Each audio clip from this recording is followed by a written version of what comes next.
kí n tó sọ yìí fún yín, ẹ̀yin tẹ́ ẹ dàtún bí tẹ́ ẹ ya ọ̀lẹ ẹ lè déjọba ọ̀run. Òótọ́ mo sọ fún ẹ̀yin, kò sí ọ̀run ìlú àwọn tán ṣiṣẹ́ láyé tán wá sinmi ní ibùgbé ìsinmi ni, kò sì sí sinmi fọ́lẹ. Bẹ́ẹ̀ ni.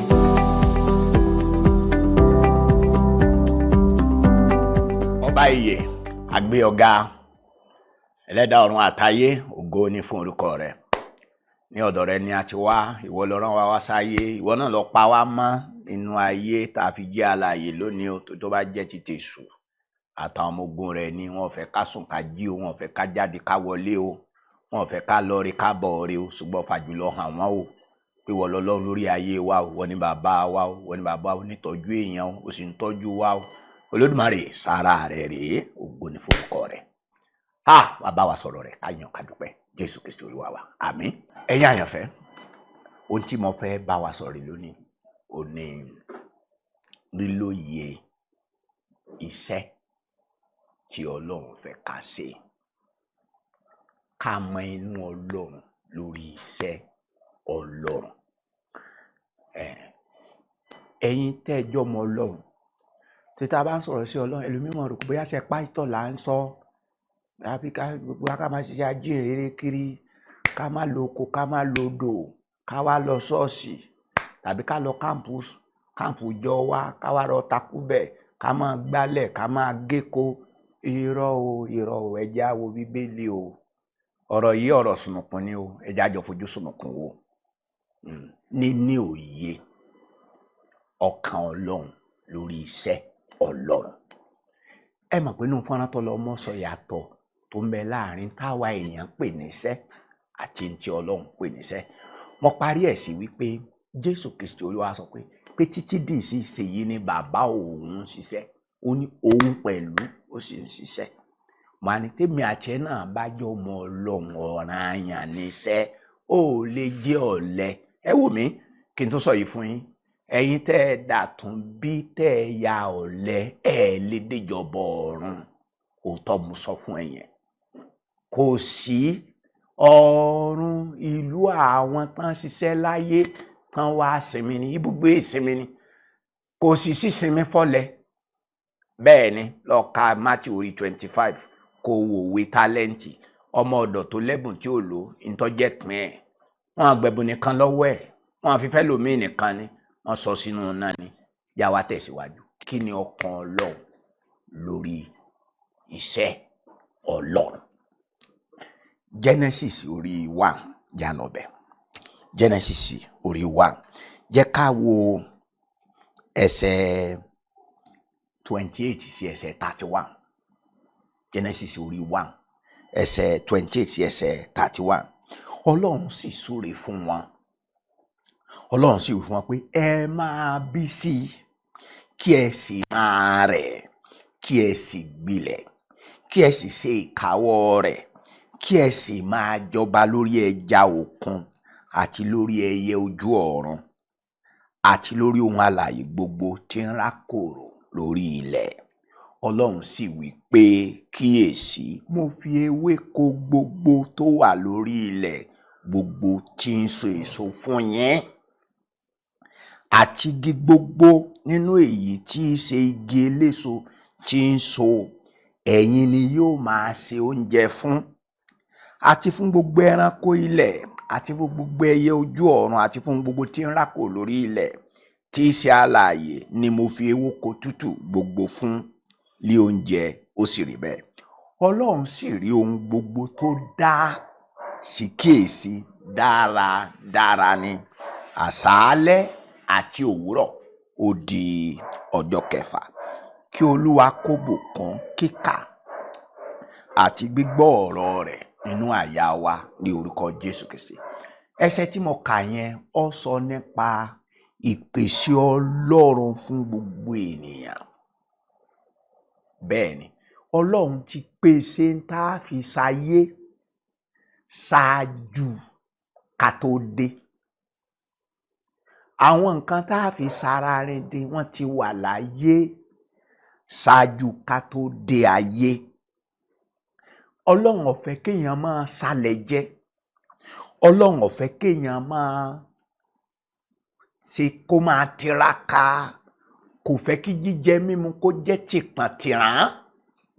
Ọlọ́run kọ́ kò ṣe bẹ́ẹ̀. Ọlọ́run wá fẹ́ ká ṣiṣẹ́ lọ́nà tí ó gbà rọrùn. Iṣẹ́ tó wá fẹ́ ká ṣe, iṣẹ́ tí òun yàn láàyò fún wa ni.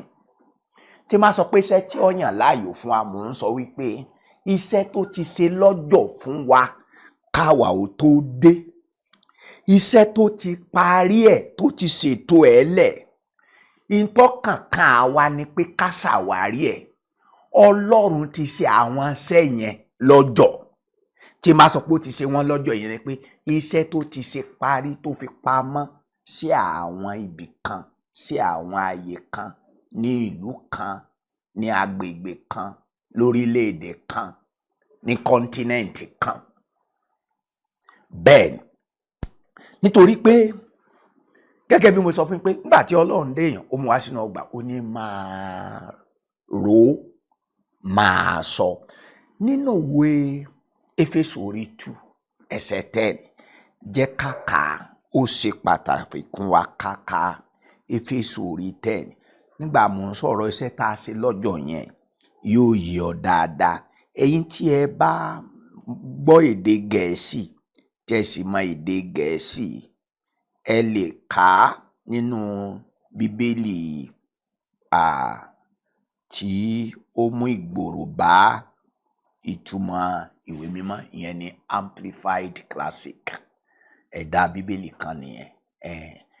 Tí ẹ bá kà á, yóò yé yín dáadáa, ṣùgbọ́n jẹ́ n kà tí ọba Jákọ́bù yìí, Éfésù orí 2 ẹsẹ̀ 10. Nítorí àwa ni sí ọwọ́ rẹ̀ tí a ti dá nínú Kristi Jésù fún iṣẹ́ rere. Tá a bá ń sọ pé iṣẹ́ tí Ọlọ́run fẹ́ fún wa, iṣẹ́ rere ni. Ìyẹn náà ń pè ní sí Ọlọ́run. Àwọn iṣẹ́ rere tí Ọlọ́run ti ṣètò sílẹ̀ káwa ó tó dé.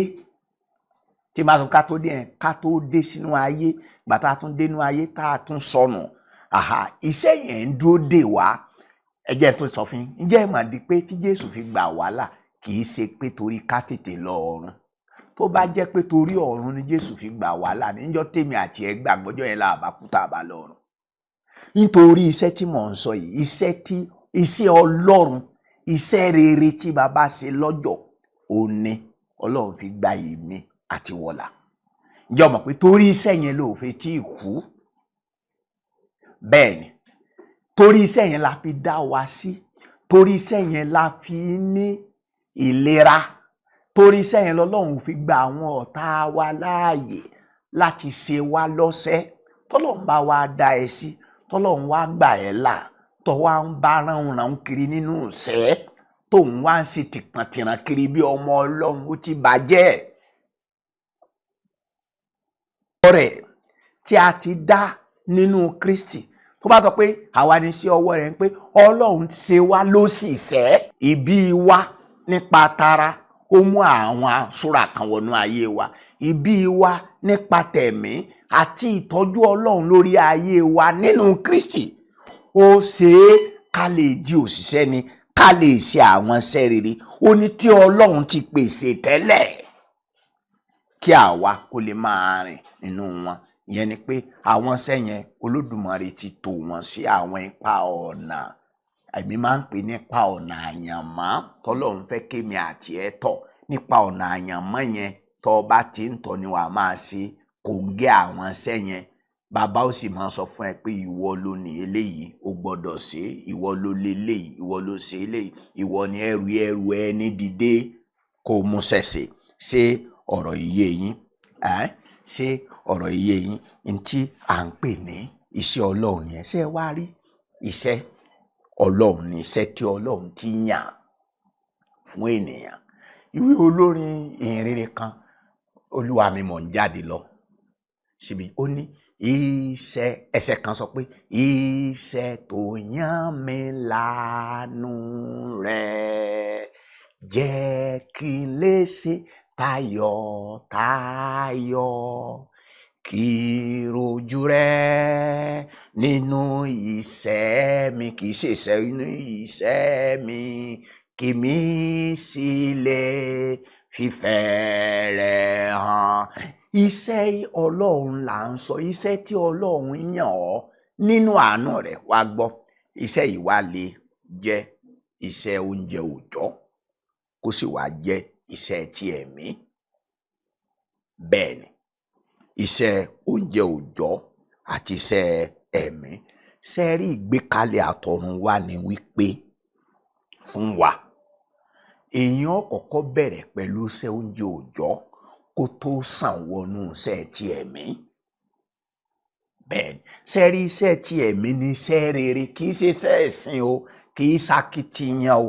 Èmi máa ń sọ ẹ jẹ́ kí n tuntun sọ o. Èèyàn lè máa kọrin ṣọ́ọ̀ṣì kó má ṣiṣẹ́ Ọlọ́run o. Èèyàn lè máa lu dùrù ṣọ́ọ̀ṣì kó má ṣiṣẹ́ Ọlọ́run o. Èèyàn lè máa pàtẹ́wọ́ ṣọ́ọ̀ṣì kó má ṣiṣẹ́ Ọlọ́run. Ó lè máa gbálẹ̀ ṣọ́ọ̀ṣì, kódà ẹ wò mí, èèyàn lè máa wàásù kó má ṣiṣẹ́ Ọlọ́run. Èèyàn lè dájọ́ lẹ̀ kó má ṣiṣẹ́ Ọlọ́run. Ọ̀tọ̀ lákìtìyàn ẹ̀sìn, ọ̀tọ̀ ní sí Ọlọ́run. Iṣẹ́kíṣẹ́ tó o bá ń ṣe tí kì í bá ṣe iṣẹ́ rere tí Ọlọ́run ṣe lọ́jọ́ fún ẹ, akitiyan ẹ̀sìn ni. Ẹ wò mí. Àwọn Sádraki, Míṣákì àti Abẹ́dínígò wọ́n sọ fún Nebukadnesari lọ́jọ́sí bàtó ní kan bẹ́ẹ̀, ó ní Ọlọ́run wa tá a wà ń sìn, ó lè gbà wá. Mo bá ń béèrè lọ́wọ́ àwọn èèyàn, ṣọ́ọ̀ṣì wo náà ti ń ṣe olùkọ́ ilé ẹ̀kọ́ ọjọ́ ìsinmi?